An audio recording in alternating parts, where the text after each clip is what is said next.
ಈಗ ಡಿಸೆಂಬರ್ ನಂತರ ಪ್ರವಾಸೋದ್ಯಮ ಮತ್ತು ಚಿಗುರುವ ನಿರೀಕ್ಷೆ ಇದೆ. ಈಗಾಗಲೇ ಪ್ರವಾಸಿಗಳು ಬರಲಿಕ್ಕೆ ಆರಂಭವಾಗಿದೆ.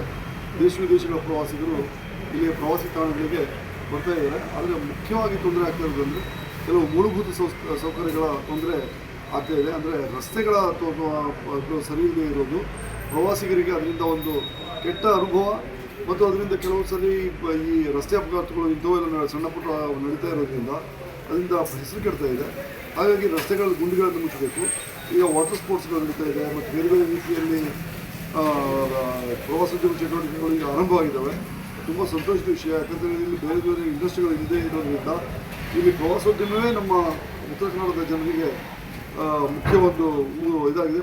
ಪರೋಕ್ಷವಾಗಿ ಮತ್ತು ಪ್ರತ್ಯಕ್ಷವಾಗಿ ಹಲವರಿಗೆ ಉದ್ಯೋಗಗಳನ್ನು ಕಲ್ಪಿಸಿದೆ.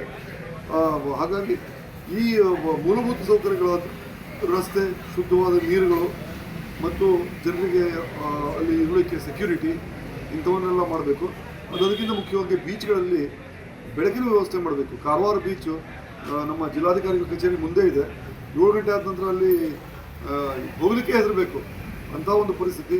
ಹೆಣ್ಮಕ್ಳು ಮತ್ತು ಚಿಕ್ಕ ಮಕ್ಕಳು ಅಂತಲೂ ಹೋಗೋ ಪರಿಸ್ಥಿತಿ ಇಲ್ಲ. ಯಾಕಂದರೆ ಅದು ಏನಾಗುತ್ತೆ ಅನ್ನೋ ಭಯ, ಏನೂ ಆಗಿಲ್ಲ, ಅದು ಏನಾಗಬಹುದು ಅನ್ನೋ ಒಂದು ಭಯದಿಂದ ಜನ ಹೋಗ್ತಾ ಇಲ್ಲ. ನಗರಸಭೆಯವರು ಅಥವಾ ಇನ್ಯಾರೋ ಅದನ್ನು ಪ್ರವಾಸೋದ್ಯಮ ಅಭಿವೃದ್ಧಿ ಕಮಿಟಿಯವರು ಅದನ್ನು ಮಾಡ್ಕೋಬೇಕು ಮತ್ತು ಅಲ್ಲಿ ಅದನ್ನು ಸರಿಪಡಿಸಿ ಅಲ್ಲಿ ಕತ್ತಲೆಯನ್ನು ತೆಗೆದು ಅಲ್ಲಿ ಬೆಳಕಿನ ವ್ಯವಸ್ಥೆಯನ್ನು ಮೊದಲು ಮಾಡಬೇಕು. ಮೊದಲಿದ್ದ ಹಾಗೆ ಬೆಳಕಿನ ವ್ಯವಸ್ಥೆ, ಜನರಿಗೆ ಕೂತ್ಕೊಳ್ಳೋ ವ್ಯವಸ್ಥೆಯನ್ನು ಮಾಡಬೇಕಂತ ನಮ್ಮ ಅಭಿಪ್ರಾಯ.